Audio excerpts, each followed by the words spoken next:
La société pétrolière Total EP Congo et le Fonds des Nations Unies pour la population, UNFPA, ont signé jeudi 5 mai 2011 un accord de coopération.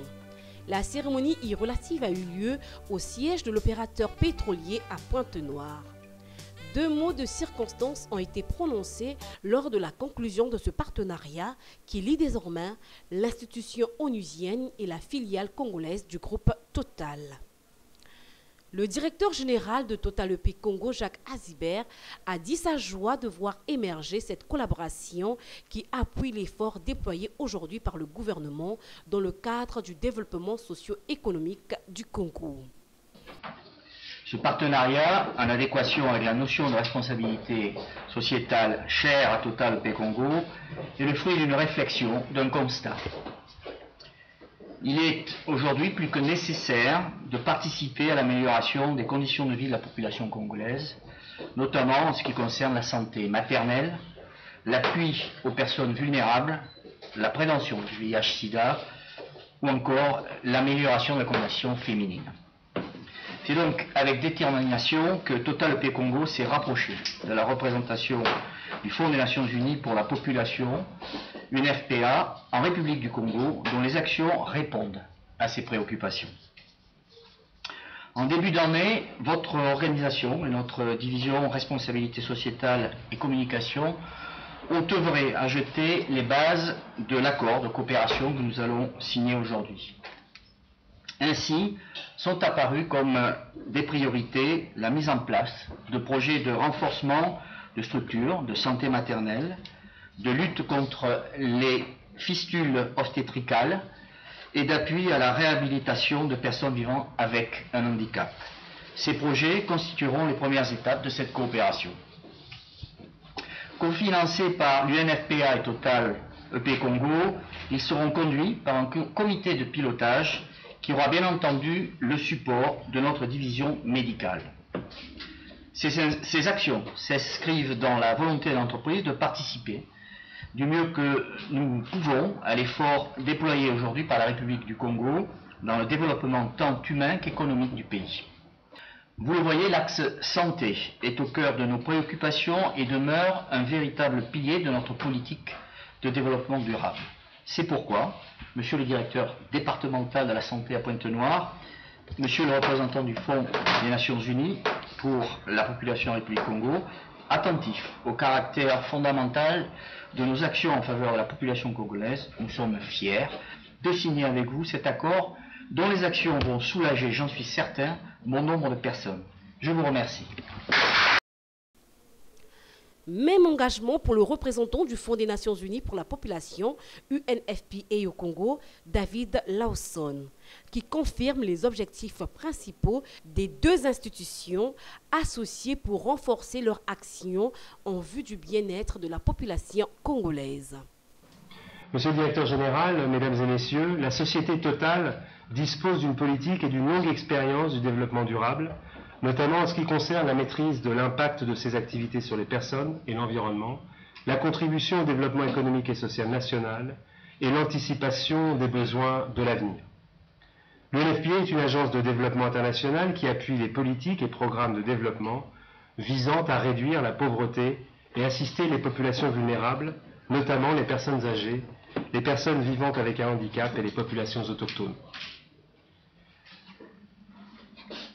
Nous travaillons également à faire en sorte que chaque grossesse soit désirée et les accouchements sans risque, à prévenir les infections au virus du sida et faire en sorte que toutes les jeunes filles et les femmes soient traitées avec dignité et respect. Cet accord capitalise donc sur les complémentarités de nos 2 institutions dans le but de renforcer notre action pour le bien-être des populations congolaises, dans l'appui aux populations vulnérables, la santé maternelle, y compris la fistule obstétricale et l'égalité entre hommes et femmes. Les domaines immédiats d'intervention couvriront, comme il a été dit par le directeur général, d'une part l'amélioration de la qualité des services et des soins pour les femmes enceintes et les nouveau-nés dans les maternités, notamment la prise en charge de la fistule obstétricale par l'hôpital Adolphe Cissé de Pointe-Noire. Ce dernier deviendra ainsi le 3e centre de référence pour l'accès gratuit des femmes au traitement de la fistule, en complément du centre hospitalier universitaire de l'hôpital des armées Pierre Mabongo de Brazzaville.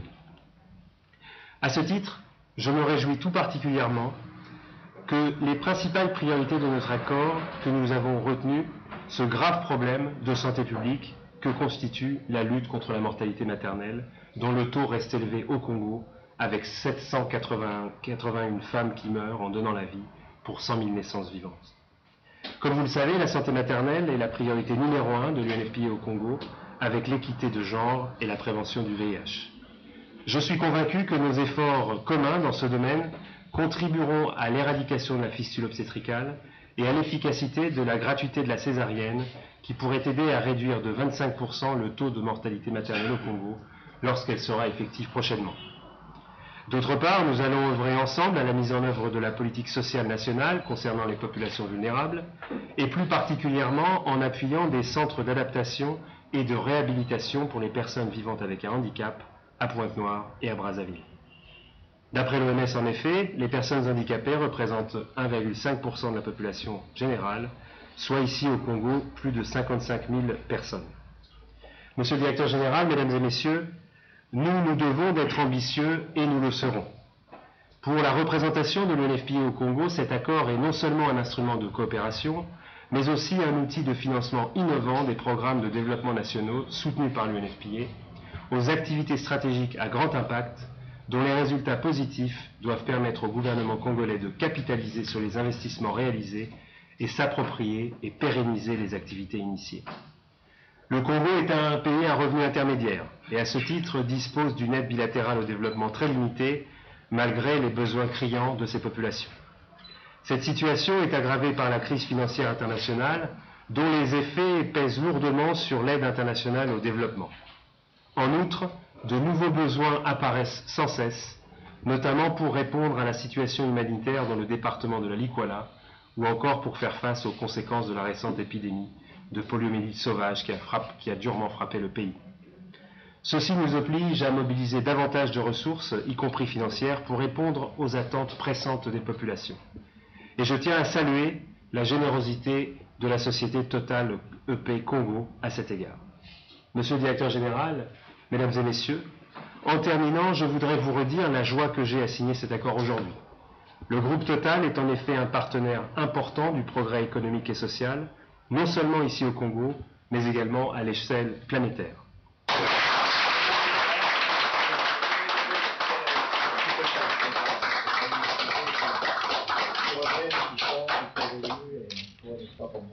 Personnellement, nous connaissons bien avant de partager ensemble.